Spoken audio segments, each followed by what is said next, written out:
시장에서 그 야채 가게나 생선 그 가게를 보면은 이 아침에는 그 값이 야채 값이나 생선 값, 과일 값이 비싸요.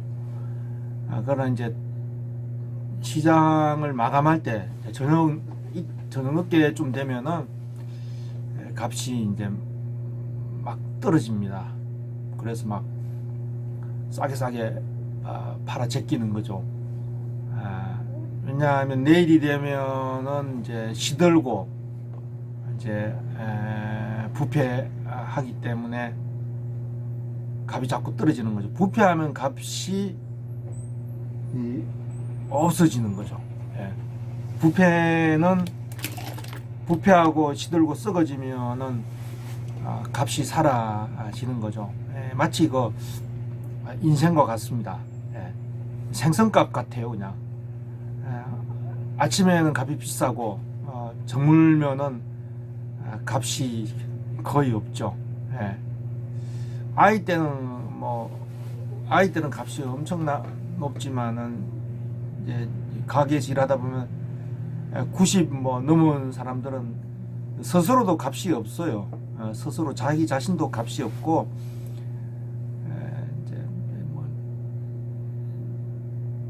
이제 부패하니까 내일이면 이제 생명이 썩어지고 값이 없는 대로 돌아가니까 거기에 따라서 이제 저물면은 인생도 이제 값이 없어지더라고요. 그러니까 이 생선값하고 야채값하고 같아요. 부패하고 아침에는 값이 좋고 저녁 때는 이제 값이 없고 그런 생각을 해봤습니다. 우리가 창세기를 읽다 보면 이제 아담과 그 동산에 관한 이야기를 우리가 읽게 되는데 이거 어마어마한 비밀과 그 계시를 거기에 담고 있어요.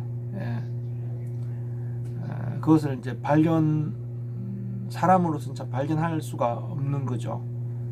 그냥 읽어서는 이게 무슨 말인지 아무것도 모르고 대부분 읽으면 우리가 그동안 배워왔던 어떤 종교적인 편견이나 아니면 문화적인 이미지들, 이미 우리가 가지고 있는 이미지 안에서 이제 그것을 읽기 때문에 그것이 무슨 말인지를 도무지 알 수가 없게 되어 있습니다.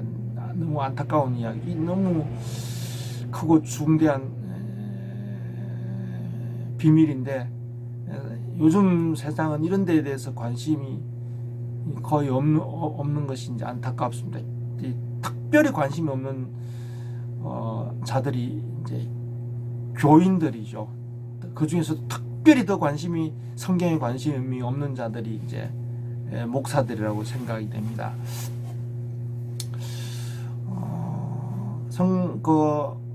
하나님께서 이제 아담을 지으시고 아담에게 이제 명령을 주셨죠.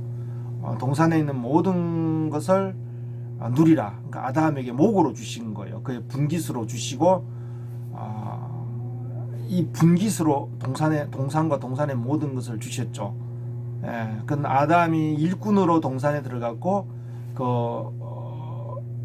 그 일과 그 분깃을 하나님께서 주셨어요. 그리고 하나님께서 주신 그 분깃, 그리고 그가 해야 될 일이 무엇인지를 하나님께서 알게 하기 위해서 동산의 모든 것을 이제 그가 분깃으로 누릴 수 있지만 동산 중앙에 있는 그 선악을 알게 하는 나무는 먹지 말라, 이렇게 이제 명령을 하나님께서 아담에게 주신 거죠.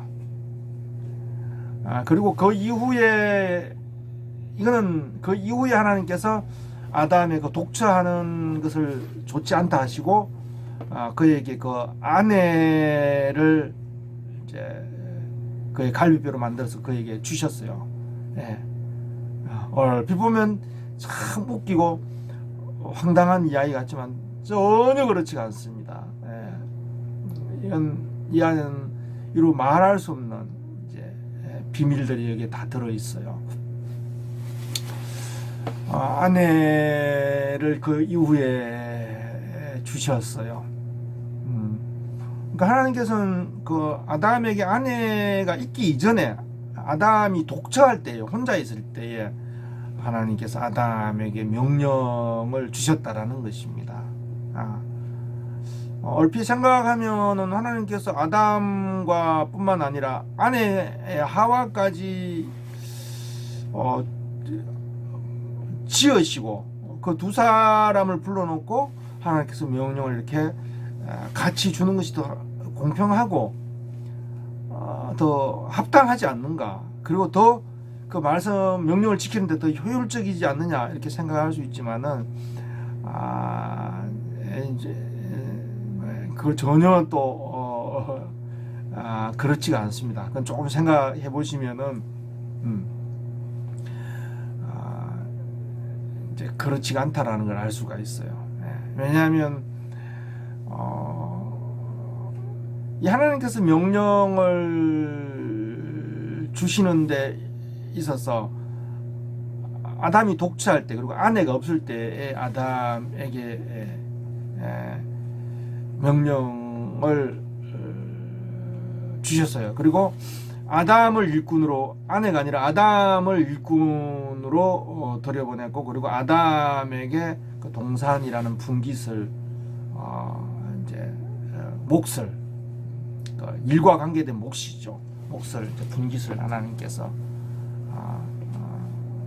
주셨어요. 그러니까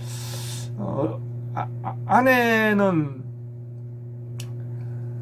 아담의 분깃에 참여하는 것이고, 또 아담의 일에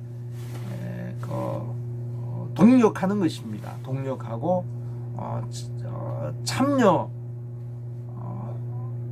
참여하도록 하셨고, 아담은 그 아내를 그가 하나님으로부터 받은 분깃에 참여하도록 이끌어야 되고, 그의 그 일에 있어서 아주 훌륭한 그 동력자로 아내를 이제 이끌어야 되는 그런 문제가 거기에 있습니다. 생각을 좀 해봐야 됩니다.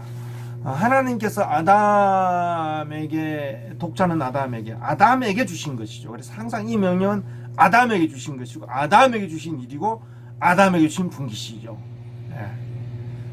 그렇다고 해서 여자분들이 너무 서운해할 필요가 전혀 없어요. 그런 남자 여자 이야기에 관한 이야기는 또 깊이 들어가면 그것과는 또 다른 결을 달리하는 그런 내용입니다. 하나님께서 아담에게 명령을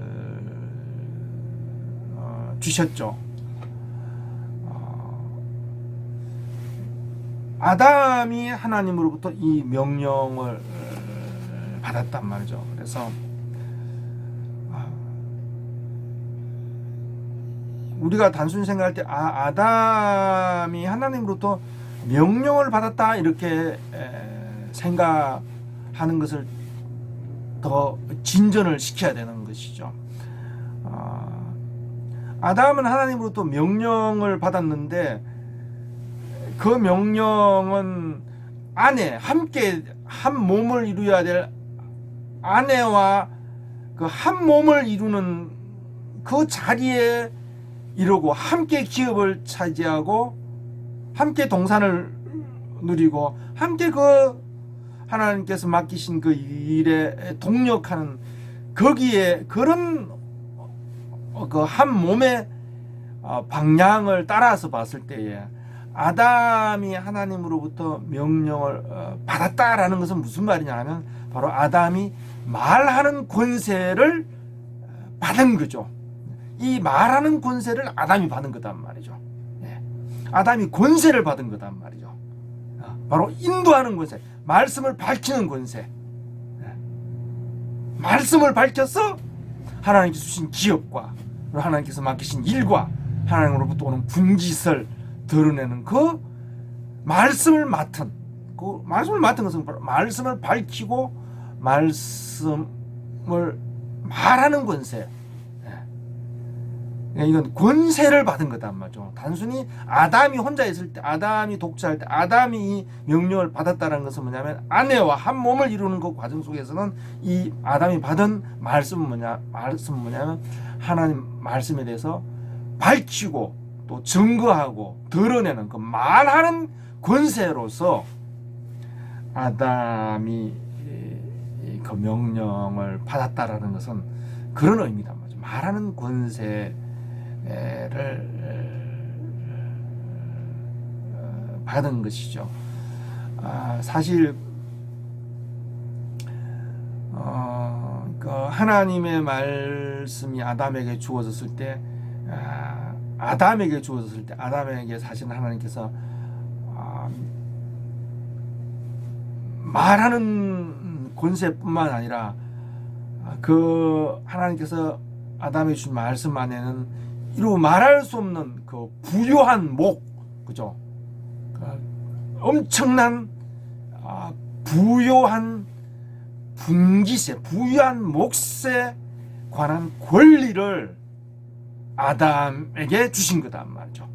엄청난 하나님의 또는 엄청난 부요함을 상속할 권리를, 또 말하는 권세를 아담은 받았던 것이죠. 근데 그것이 아담에게 아무 유익이 되지 못했고 아무 유익이 되지 못했어요. 어떤 그것에 대한 그것이 아담에게 전혀 그 엄청난 그 존귀한 권세와 그리고 엄청난 부유함이 아담에게 어떤 가치도 없게 된 것이죠. 사단이 왔던 것은 바로 그 사단이 말하는 자로 왔었죠. 사단이 왔던 것은 바로 아담이 가진 그 하나님으로부터 받은 그 권세를 허물려고 하는 것이죠. 그리고 아담이 하나님으로부터 받은 엄청난 그 부요한 것에 관한 그 권한, 그 권한을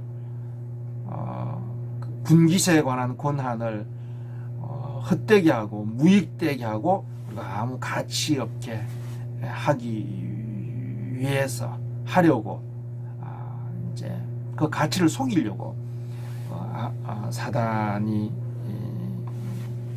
왔던 것을 이 권세와 부유한 그 권리에 관해서 헛되게 하고 가치 없게 하고 무익하게 하려고 이제 사단이 왔던 것을 알 수가 있습니다. 내용이 좀 어렵습니다. 이것이 이제 뭐 인생사와 무슨 상관이 있겠냐, 뭐 이 시대를 살아가는 데 무슨 의미가 있겠냐 생각할 수 있지만은 이건 인생의 현실 그리고 인생이 붙잡혀 있는 진정한 그